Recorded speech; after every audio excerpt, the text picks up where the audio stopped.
Okay, so tell me if you've heard this. People don't get AI.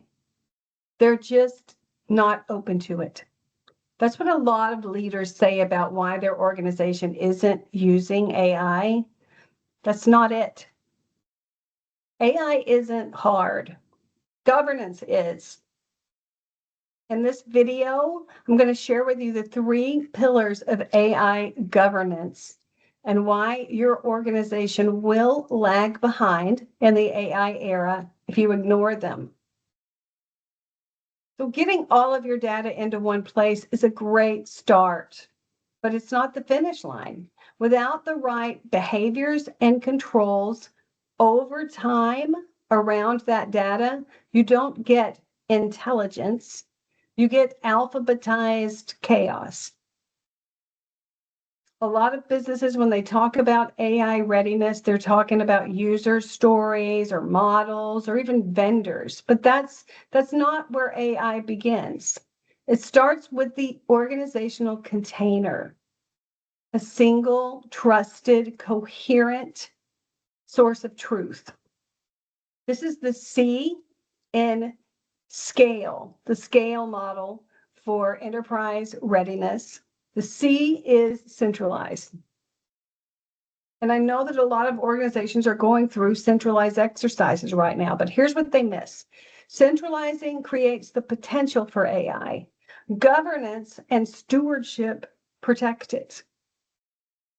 Long term. Without the behaviors that turn tribal knowledge into enterprise intelligence, your container just becomes an alphabetized, more organized garbage can. I once worked with a global manufacturer that spent millions of dollars on an ERP that centralized everything, information, processes. Day one, gorgeous. Transformation leader's dream. 6 months later, it looked like someone had shaken that container and poured it into just random puzzle pieces. What happened? Everyone just went on operating the way they'd always done. I used to call it bringing the Flintstones' living room into the Jetsons' house. It makes no sense. It is not more efficient. But they didn't have a technology problem. They had an organizational governance problem. Their AI model didn't degrade, their discipline did. So the 3 pillars of AI governance. Number 1 is at the data team's level, and that's data quality. The data team needs to be sure that whatever data it's pulling into its systems, it is relevant, current, up to date, and it's organized properly. So the information in the system needs to be accurate, timely. But if it's not, having Frances in public relationship who knows it all in her head, it's not going to work. Not for AI. Your data just needs to be accurate, complete, consistent, current, and valid. Here's the twist. This isn't a data quality problem. It's a behavior problem. You need to be sure that once the data team organizes and gets all the information into the right place, it's really going to require that they work with individuals on how you maintain it. You can't just enter when you've got fields that you need to update or enter new data into it, and it's inconvenient or faster just to put not applicable or other.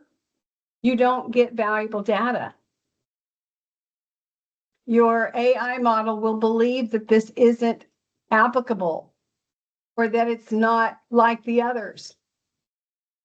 It's inconsistent. So data quality is dependent on the data team organizing and putting everything in an organized way with the right fields. That's a start, but it's only going to get you so far. The second pillar is data governance. Now, this is not owned by the data quality team. This is owned by the organization's leadership. Governance has to be an organizational commitment, and leaders determine and decide on how we're going to work. It's not bureaucracy. It's how we protect and manage the information and the quality that we work with.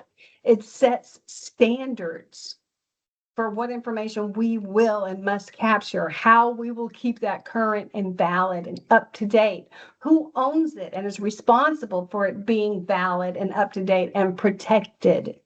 How do we manage variance and exceptions? This is all governance.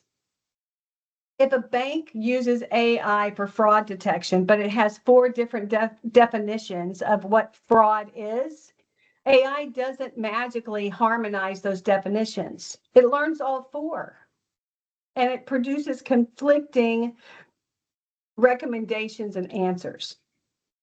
But if the leadership and governance proactively define what fraud is, AI can do its job accurately, trustworthy. AI isn't the problem. Ambiguity is. Okay. Third pillar is data stewardship, and this happens at the individual level. It's not a rule, it's discipline. It's everyday behavior of people who use information and data. Remember, information is data. So data stewardship includes entering the data correctly, yes, but also following consistent processes that create, manage, and move information, avoiding workarounds that put information in a new place. If a customer service team fixes product descriptions on their own manually, individually, and differently in a different way, within 6 months, AI doesn't have the ability to categorize products because it's all inconsistent. Stewardship requires shifting the minds, the hearts, and the actions of your entire organization. So bottom line, these 3 pillars: data quality with the data team, data governance with leadership, and data stewardship with your entire organization, that supports the centralization you need for trusted intelligence, consistent work, and predictable outcome. That's what sets up your AI to be used in such a way that you're accelerating productivity and adding value. Without those things, your AI looks confident and sounds intelligent, but it delivers garbage. No wonder no one's using it. Right? So here's the truth that leaders need to hear. Centralizing doesn't end the chaos. It just gathers it all in one place. It's governance and stewardship that turn that container into something AI can actually work with. Because centralization, you can do that all you want, centralize all you want, but without governance, it's all still chaos, just alphabetized chaos. If you enjoyed this information, if it's useful to you, share it with a leader, like and subscribe, and make a comment. Tell me what you liked about it and what's valuable. Or if you disagree or you've experienced something different, share that with me as well. I love learning about this topic.